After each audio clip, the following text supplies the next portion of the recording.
Hi guys, I thought I would do a super quick video. Like, if I was good at being able to do this, I'd be able to do you a before and after of like how I'm feeling now and then what happens at my appointment. But I don't have a clue how to do that. So, um, yeah, I am feeling super nervous going into this appointment to talk to my doctor about vaginismus. Um, I do not know if she knows very much about vaginismus. Vaginismus. I actually have two friends who one is training to be a general practitioner and one is a general practitioner. So I've just messaged them and asked them how, like,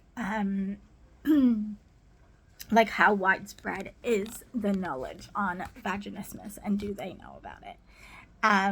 So yeah, I she doesn't check her messages very well at all, so I have no idea if she will. But yeah, I am very, very nervous because I also know that I'm due for a smear. So there is a possibility that she will be like, well, you're due for a smear, so we need to do one.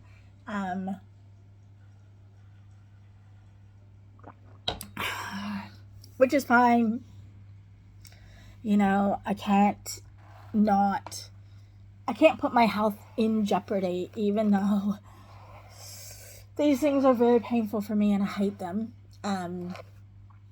With my mom's history before I was born of having cancer and a couple scares since that weren't, thankfully, it's just not something that you play around with.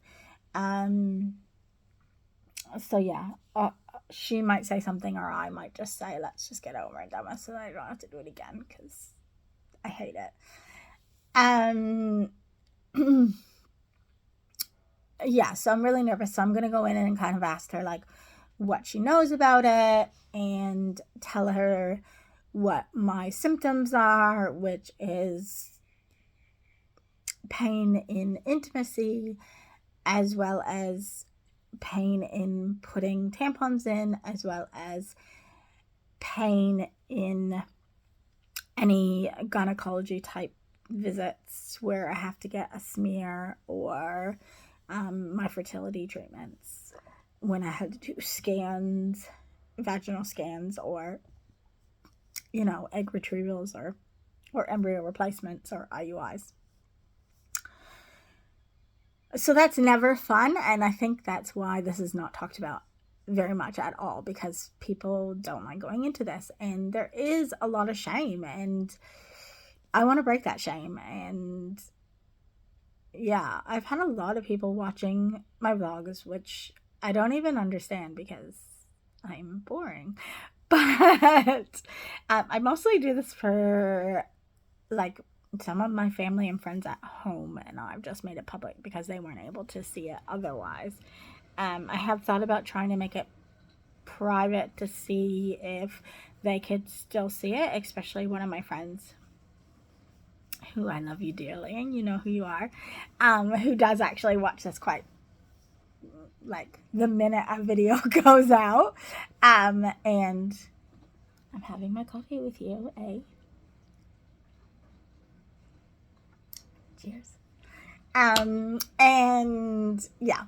So yeah, I'm super nervous about today because my doctor's not the most compassionate person either.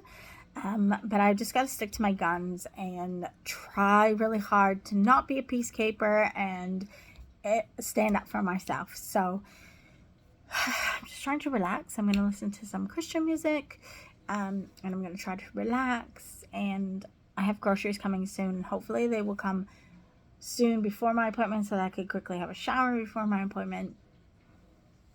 But yeah, this is not a easy thing for me to discuss with people.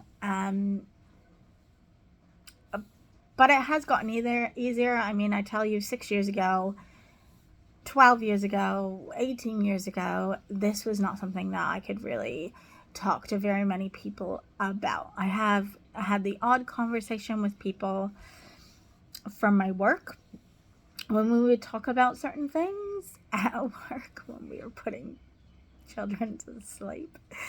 That was a long time ago. Probably not best practice, and I wouldn't do it now. The children were asleep. And normally if we did talk like that, we were kind of whispering to each other. You wouldn't like yell it across the room or anything. Ooh, my online delivery will be delivered soon. Yes. Anyways, that is, yeah, how I'm feeling right now. A little bit anxious and hoping and praying for the best, and hoping that my doctor knows about this, and hoping that my doctor can somehow send me to a therapist at some stage, because if I can get like a sex therapist type person, that's who you have to go to. If I can get set up with that, and then I have my Restore Flow for abdominal massages, and she does your abdominal and your back and stuff like that. And I'm doing the spiritual healer. Hopefully all those three things combined will make it so that this process will be just something that I can heal from, so that I can just have a successful life, regardless of whether or not that means I get a child. If I can have a successful intimacy life, and even be able to use tampons that normal people can use, then that is still a win. But I do feel like I'm going to be a mom. I just don't know when, and I don't know how. And that doesn't mean that I'm saying that I think I'm going to have a conventional live birth myself, because I don't know that either. I am manifesting my guy that has a 3-year-old. So, yeah, my Christian guy that has a 3-year-old that plays the guitar.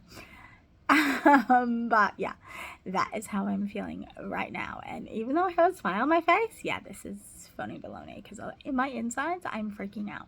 That fight or flight that they say I go into continuously, that my spiritual leader said, is actually real.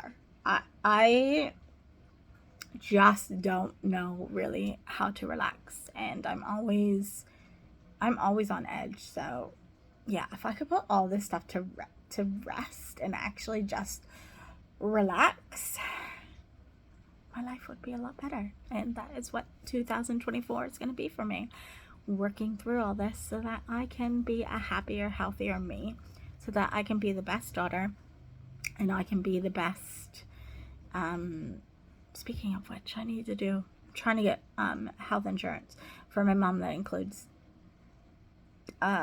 dental and eye, so I need to talk to my uncle to try to help do that. I found something for her, but I need his help, because he's the one that told me about it. I just want to make sure that he thinks it's an all right thing to get for her, with the amount of money that it is.